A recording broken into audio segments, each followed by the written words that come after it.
Your team has been on a very good run of late, and you talk about this a lot, about how they get to the point where they start to figure things out. What has led to the resurgence of late that you've seen from your guys?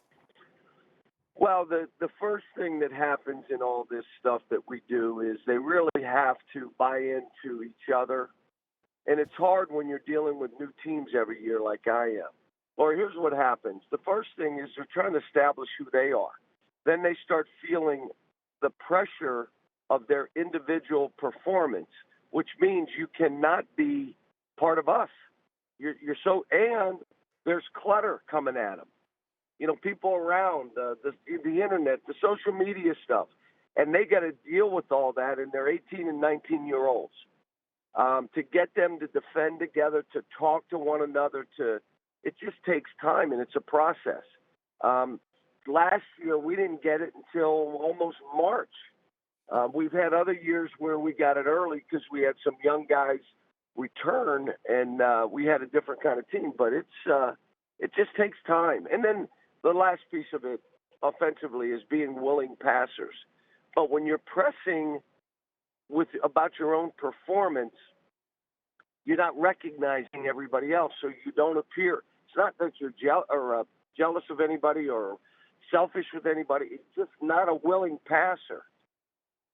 Yeah, we know that you feel like your team can be on the short list to win it all. Do you think Duke is the team to beat, Coach?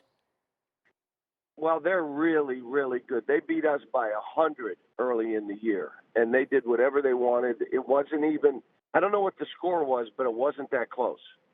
And but I see 5 or 6, 7 teams that have separated themselves.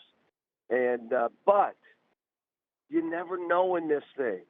If you have a streaky kind of shooting team, my first year in 2010, that's what we had. And then we go 0 for 16 from the three-point line in a game and we lose.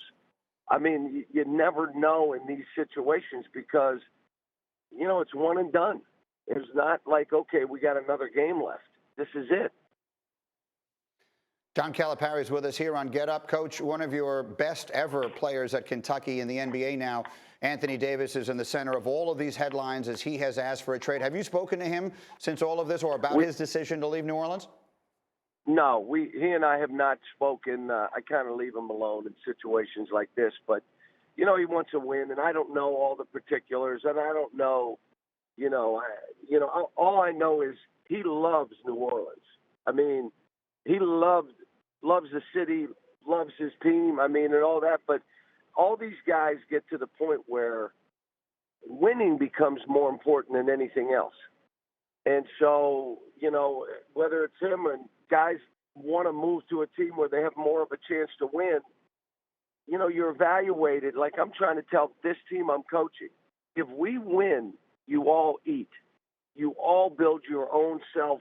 You can do less, you can sacrifice more, but you win. Winning.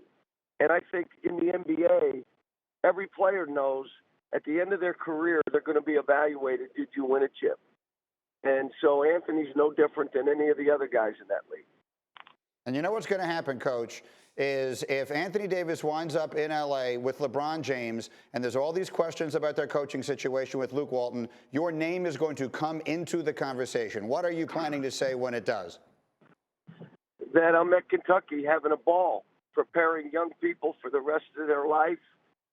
It's a different job than coaching in the NBA. I think Luke is doing outstanding work. I've watched him coach. I've watched his demeanor. I've watched him in the adjustments. He's coaching a young team in that league, and that league is unforgiving now. I mean, that league, you're not playing Popcorn State next week. You're playing a professional team. Even the teams that are struggling have really good players. So I think Luke's doing a terrific job. And like I said, I don't know what's happening with Anthony. But again, he and I haven't talked about it. And, you know, it's funny, like him and the other guys, what I'll do is I text them when they have big games and stuff. But if I want them to respond to a text, like Jamal Murray, if he has 35 and 12 assists, I'll hit him. And I said, hey, 28 and 7, big night. Oh, they'll hit you. They hit you in 5 seconds. 5 seconds, bang. What are you talking about? I had 35 and 12. So, Anthony's no different. Anthony says to me one time, you say you text everybody. You don't text me like that. I say, because you don't ever respond. So how about that?